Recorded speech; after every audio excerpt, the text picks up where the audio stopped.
I'm Robert Arthur Hallgren, and I live in Edmonton, Alberta.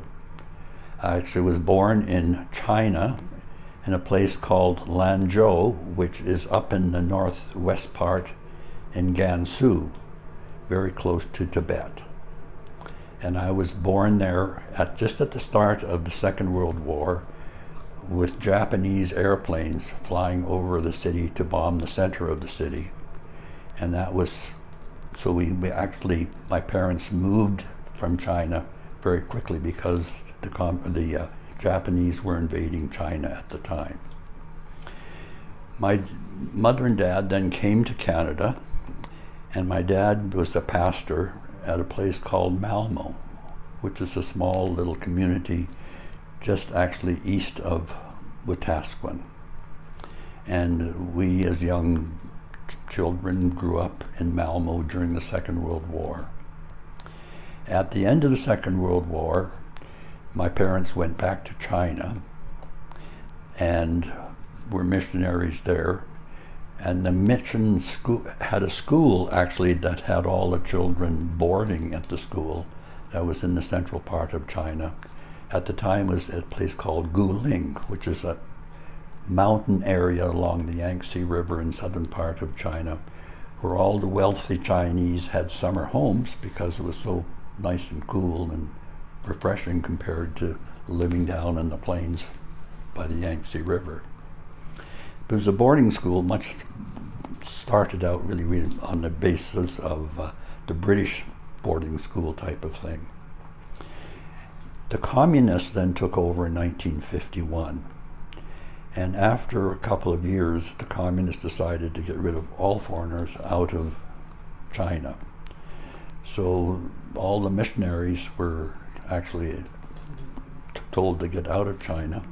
And my parents moved to Three Hills, where there was the Bible school and a Christian, both a public school and a high school that was related to the Bible school.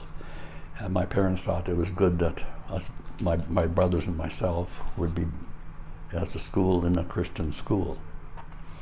After a year or so of being in Three Hills, my parents decided to go back to the mission field.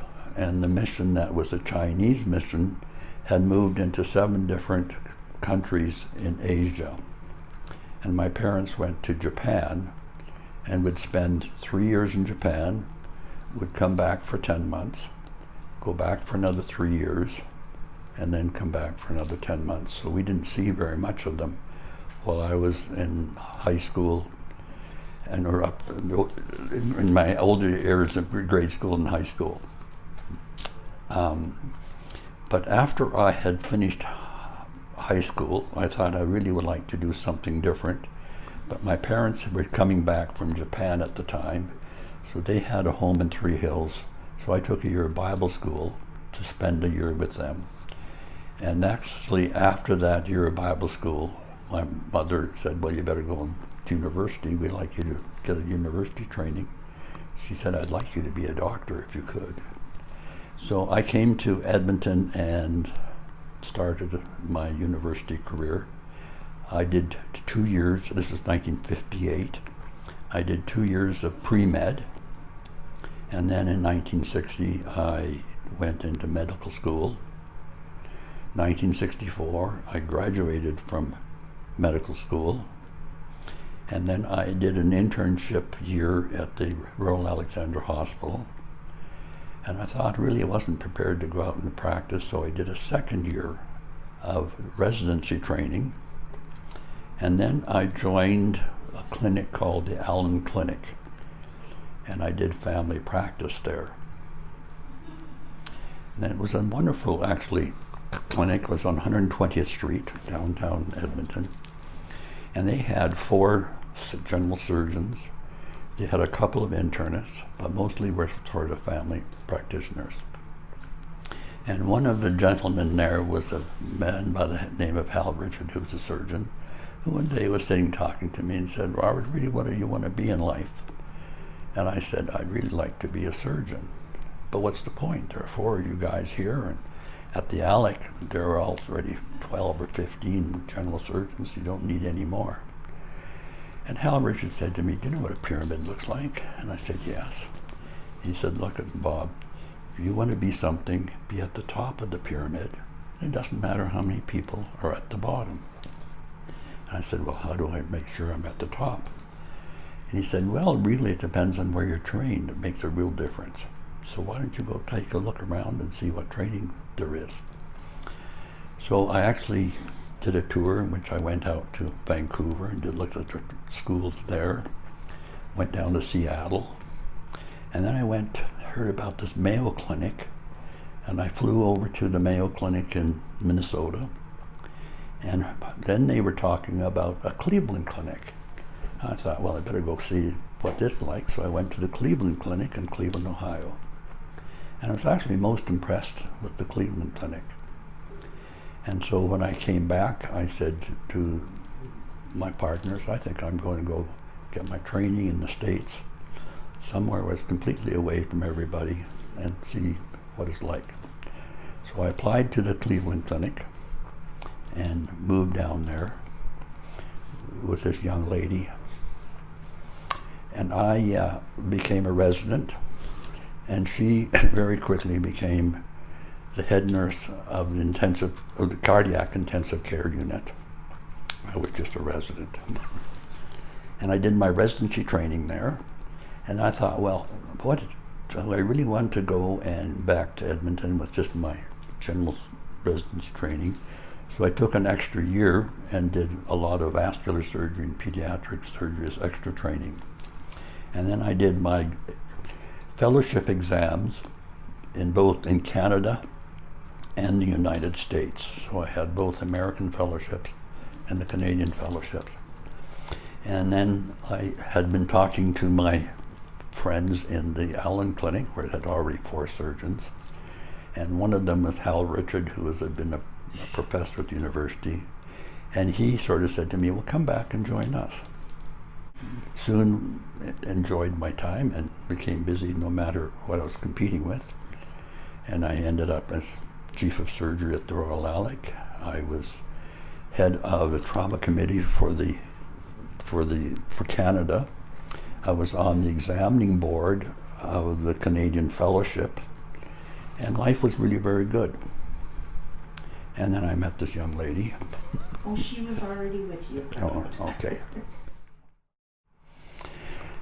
So in China, the way things were set up was that schooling was at boarding schools, and the mission had its own boarding school for the missionary children, because the missionaries themselves were spread out across China, which is a huge country, and they thought it would be very difficult to have people to have actually any schooling for their children who were spread out across that large an area. So when I first went to China, the school was actually in Shanghai, and they were part of where the mission had its main home office. But it soon became, after the Second World War, the number of missionaries were increasing at such a huge rate that the number of kids in the school was increasing.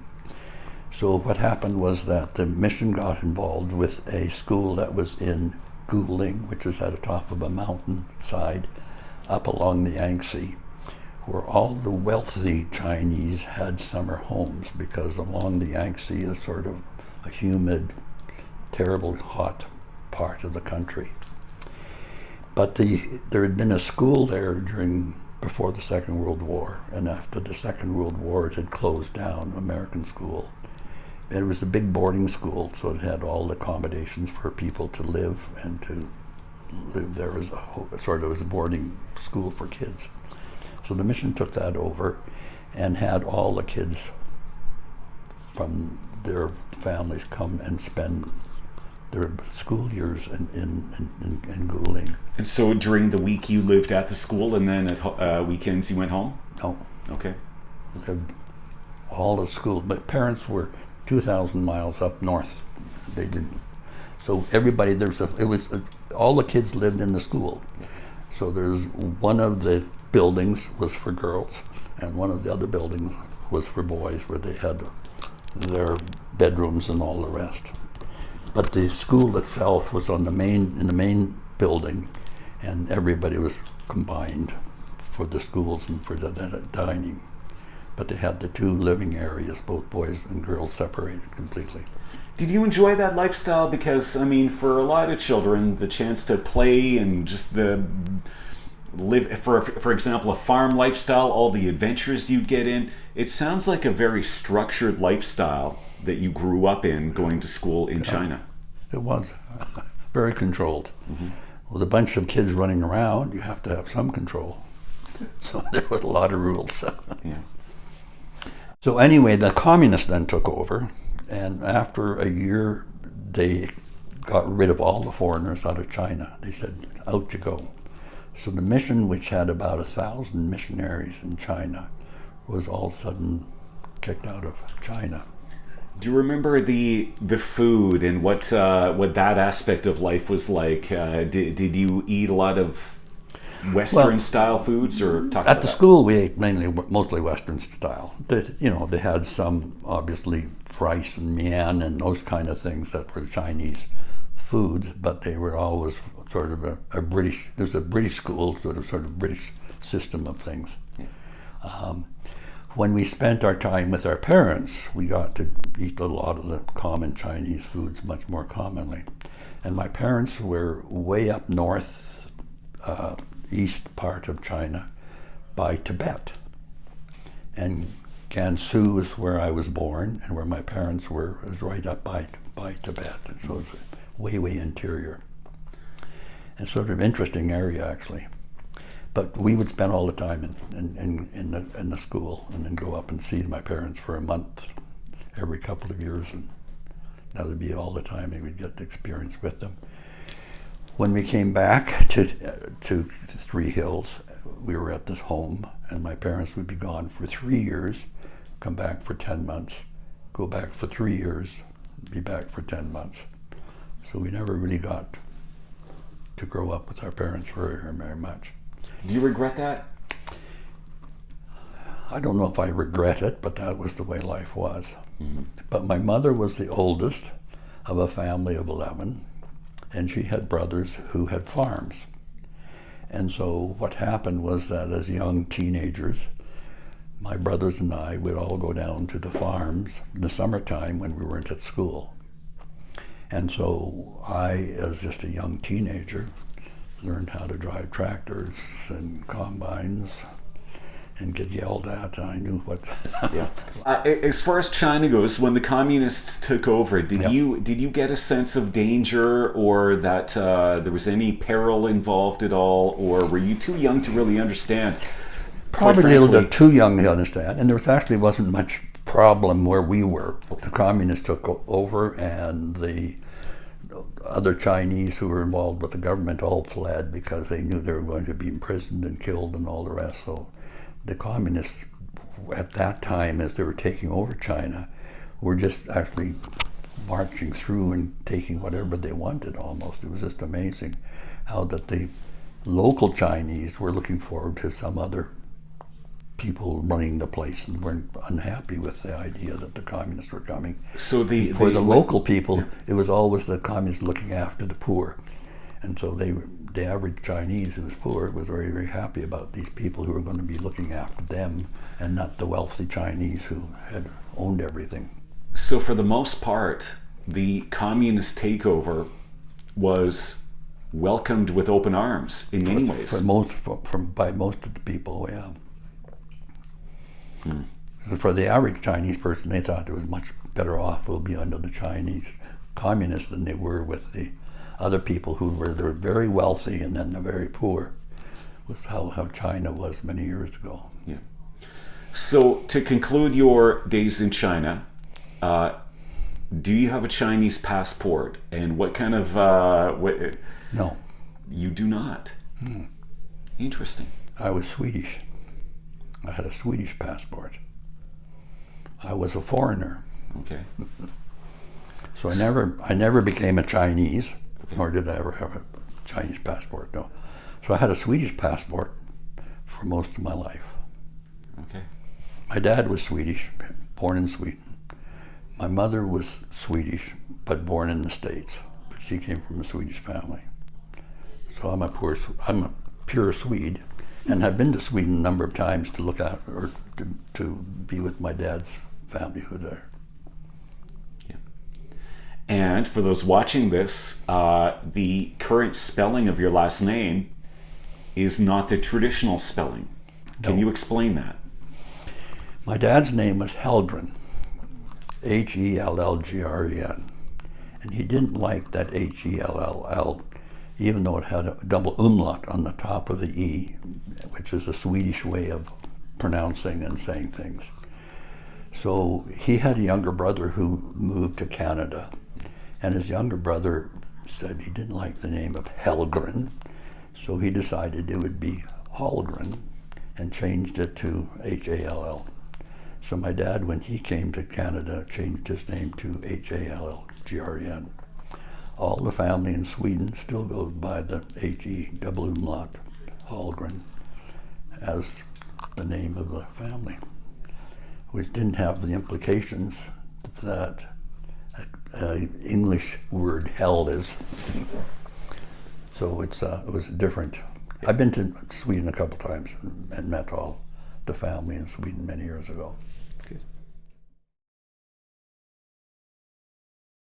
Loretta I met she was a nurse at the Allen Clinic, and I was doing family practice at the Allen Clinic.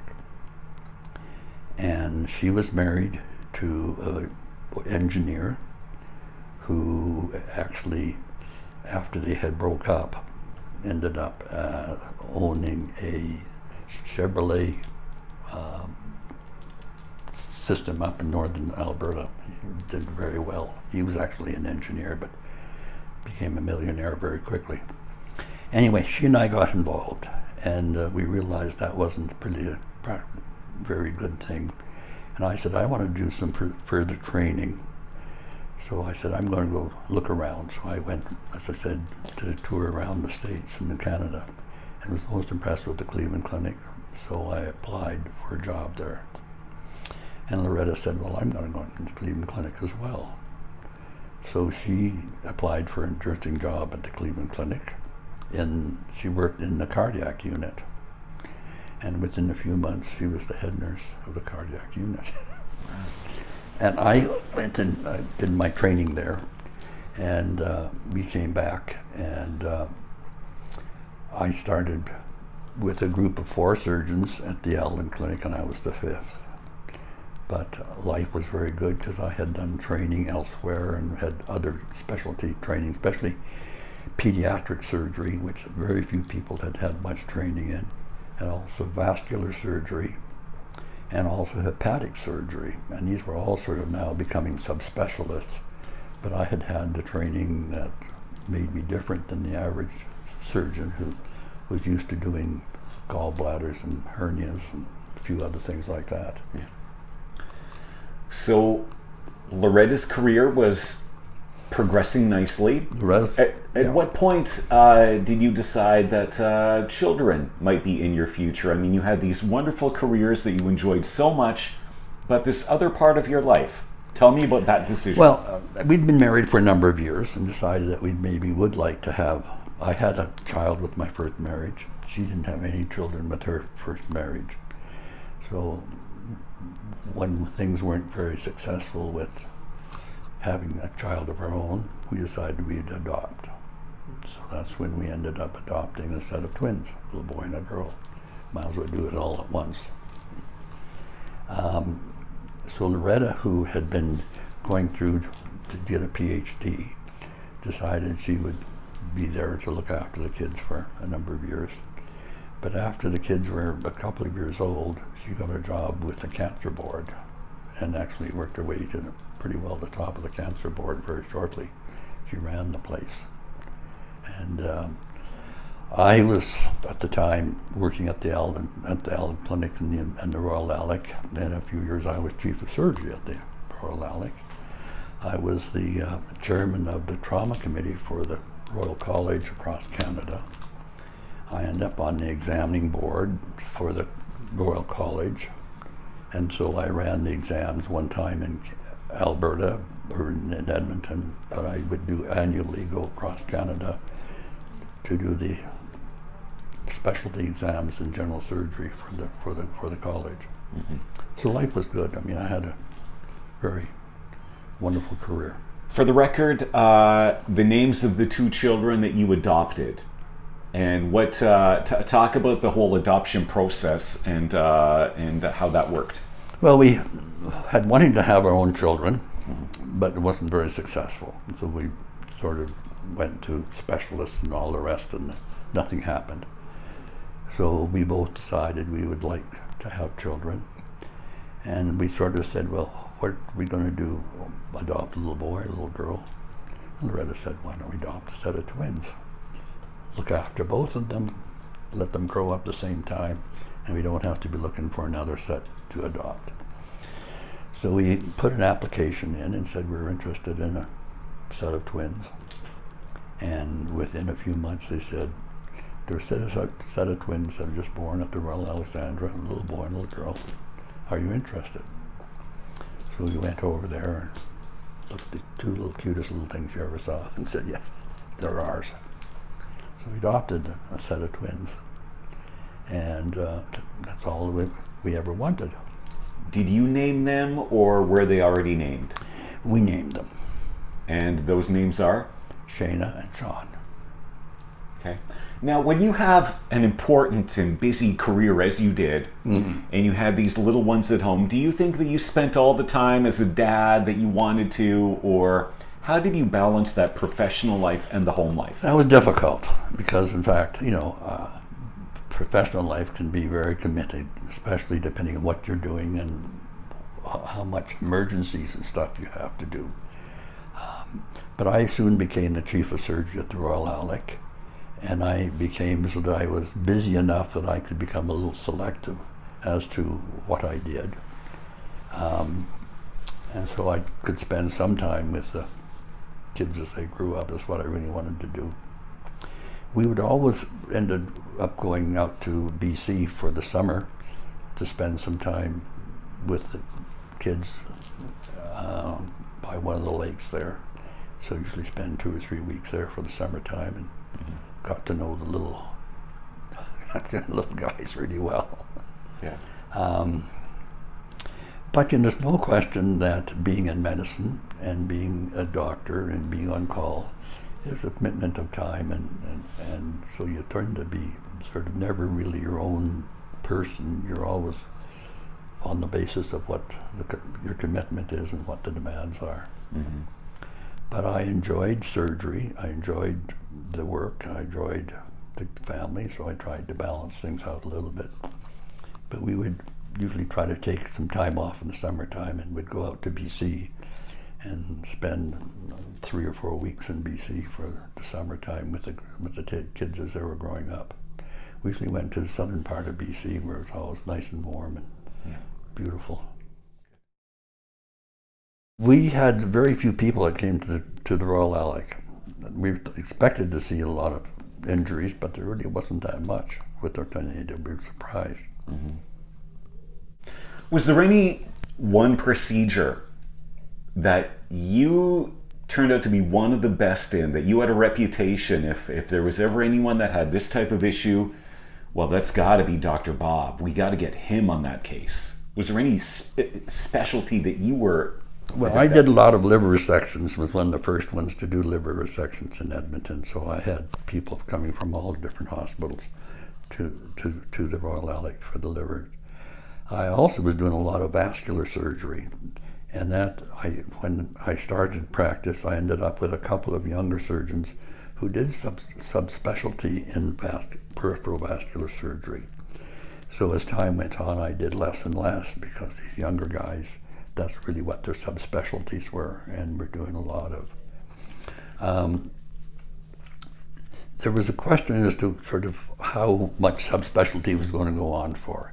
And as I say, as I got older, the system went more and more subspecialty. So it was hepatobiliary, colorectal, peripheral vascular, pediatric, so and so. So that is the way things are now, much more than there was when there was general surgeons who did everything. And as I say, when I first started, that's what it was. It was general surgery, and that the general surgeons were really unhappy about these guys who were coming in with these subspecialties, because they sort of realized they were going to whittle away on their practice. So as you've gotten older and you've seen medicine from both perspectives now, as the professional and as the patient. No, I think medicine's done very well, and there are a lot of very dedicated people around. So I think we're very fortunate people to have those type of people that are looking after us. Is there anything, now that you've experienced it as a patient, is there anything that concerns you that you would say, you know what, it has to go the other way? No, I'm quite happy. I think that physicians are there to look after the patients, and it didn't matter whether it was happening 50 years ago or it's happening today. That's still really quite true. Did you ever develop any kind of, not necessarily a relationship with a patient, but a situation where you ran into them many, many years later and they had a chance to thank you for something that you had done that really struck your heart and really meant a lot to you? Well, I've had a few of those people over the years, but it's been now quite a while. I haven't had that, because I haven't been in practice for a long time. I'm 82 and I quit at 65. Yeah. When I quit, I sort of thought, well, you know what, I'm not quite prepared to quit. So what I did was to do some surgical assisting in St. Albert. And what happened was that I was asked by the college to review one of the surgeons up there. And I was really impressed with this little hospital up in St. Albert with a nice little area, but it was a little bit distant. And after I had done the review and sort of got to know a number of people, one of the doctors said, well, do you want to do surgical assists up here? And I said, well, that's not a bad way of spending some time. I enjoy surgery. I don't like the responsibilities of night work and weekends and all the paperwork, but it'd be nice to be involved with the surgery. So for a number of years, I ended up doing surgical assists at the Sturgeon. On Fridays, the residents were all at meetings, it was teaching area, so that the surgeons who had surgery booked for Fridays were always looking after somebody who could come and do assisting for them. And so I knew most of the surgeons at the ALEC, and I ended up doing surgical assists for the colorectal surgeon, Art Blues. And I did that for, 5 or 6 years after I'd retired. Every Friday I would be at the ALEC, Monday, Tuesday, Wednesday, and Thursday I would be at the Sturgeon. And when I ended up getting close to retirement, I thought, well, the last thing I want is to have somebody tell me, ouch, you are too old and what are you doing here? So I thought I'd do that, quit before I was told. What has the past couple of years been like for you, somebody with that scientific and medical background, looking at the way the world is responding to COVID? I haven't really had much experience with people in that situation. We just look at what's happening to places like here, and they're a little bit more careful about the spread. And so at dining, it's down to only 2 people at a table, and the tables are spread apart. That they got rid of all the sort of general activity that was always expected, or people were doing, just to keep people apart, really, from spreading the COVID around. And I think they've done really pretty successful in sort of keeping that type of activity down to a minimum, so the spread has really been very limited here as far as I know. It's been interesting though, the mask, no mask debate, and as somebody with a medical background, you're a firm believer in masks, clearly. Yeah. And people have taken to them pretty well. I've been surprised that people are prepared to wear masks, who aren't used to something covering their face. But so for about a year, visiting with outsiders in this care home has been discouraged. What was that like for you, not having had a chance to really see much of your loved ones? Well, it was disappointing, but we felt that we could go out. So we've been out and spent the time we wanted with the families. The ones we missed the most are the grandchildren, and they're sort of now teenagers, and they're becoming a little bit independent, so Grandma and Grandpa aren't quite as important as they used to be. But for many years, we would see them once every weekend. We would go to Beaumont, where the grandchildren are, and we would stop at a coffee shop, and the grandchildren would come over, because they always had got some money from Grandma. So we got to see them. And then they started, now they're older teenagers, and they got their own jobs, and they don't need Grandma anymore. So we haven't seen them for a long time. It's sort of just disappointing, really, that you feel pretty isolated. But that's the way life is. The kids grow up and they have their own life. They have to let them be.